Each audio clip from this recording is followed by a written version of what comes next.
So I'm sure that some of you have done some research and seen that one of the popular things that are said is that you can't really co-parent with a narcissist. It's more like counter-parenting, not co-parenting, but counter-parenting. And I would say that's generally true.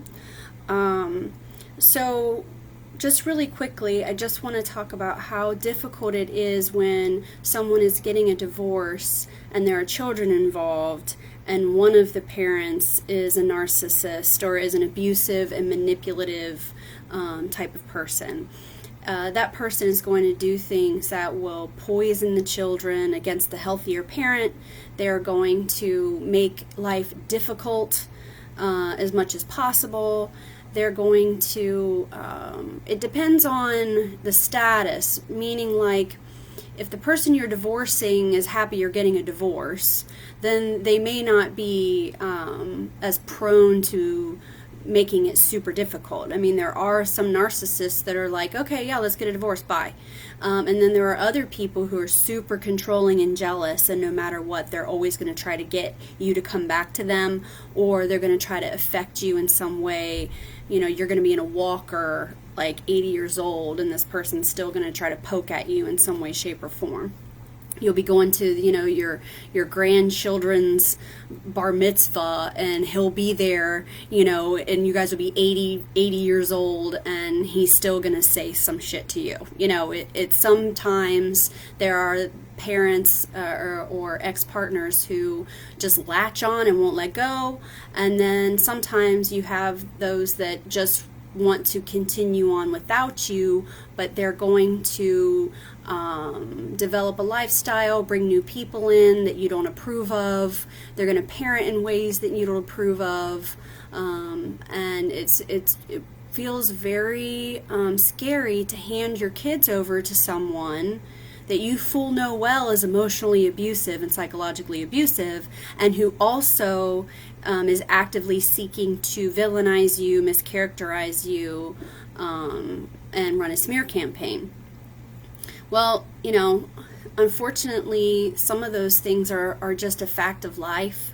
When you're a survivor of narcissistic abuse, there will be smear campaigns. There will be poisoning going on. There will be that counter-parenting stuff is definitely something that happens. And there's not a whole lot you can do to stop it from happening. But let me just say that if you have the option, I have some clients that they're already legally in a situation where that person really doesn't have rights to the kids. Boy, go right ahead and take advantage of that. If you just happen to be that lucky, and there's nothing legally binding you to that person with the children, you know, take advantage of that if you can. Because there are some people that would love to be in that situation. So, you know, here we are. Let's say it's after the divorce, and, you know, we're starting with the co-parenting with an abusive ex-partner. If you have the option, if you're engaged in legal proceedings and you can have your lawyer request this, I would suggest using one of the family communication apps or systems that are used by the court system, where you're only allowed to communicate within that setting or within that app. So one of them is called Our Family Wizard. And that you can schedule things on a calendar. You can have exchange bills to be paid and money to be paid within that app. So one really great way to avoid conflict and also to always sort of have a witness to interactions is to only interact via Our Family Wizard or another type of app like that. But if you're not communicating using one of those apps, I do recommend communicating in writing and communicating as little as possible with the toxic parent. A lot of us feel antsy, anxious, panicky, and we want to sort of keep an eye on that person and what they're doing and what they were even wearing when they pick the kids up, and, you know, did the kids text, where are they, and, you know, obsessing over what's going on with the other parent when they're, you know, coming and going with the children and things like that. And it can become quite consuming, just being worried about all of it. You know, it's really hard, it's difficult, and you want to protect your kids, but part of you wants to set the record straight. Part of you wants for the kids to know the truth, because you know that you're on the side of truth. But it's not appropriate, it's not age appropriate, and the courts don't like it when you tell the children things that aren't appropriate for them to know, and they call that, adult things. So, we're not in a position of being able to disclose a lot to our kids, and we shouldn't, because it's not necessarily the best thing. But at the same time, we do need to be honest with our kids. And you can be honest in an age-appropriate way. You can be honest in a healthy, acceptable way. And for those of you who are really good with kids, you know what I'm talking about. There are ways to say things that a kid can understand. We just have to be sort of crafty and creative with that. But, what are you supposed to do, right? What are you supposed to do? Try to be the soft landing place. Try to be the place where when, they are not getting their emotional needs met, their psychological needs met, or their environmental needs met at the other parent's house, try to make sure that the environment that you provide at your house is the healthy one, and that you're healthy, and that you model healthiness by the way you live your life. And that includes continuing to set boundaries with children, that you feel guilty that you're getting a divorce, you feel guilty, you're breaking up the family, right? Well, sometimes that makes us be more permissive as a parent, and more rewarding, and we're not taking things away as much, and we're not saying no as much because we feel guilty about the situation.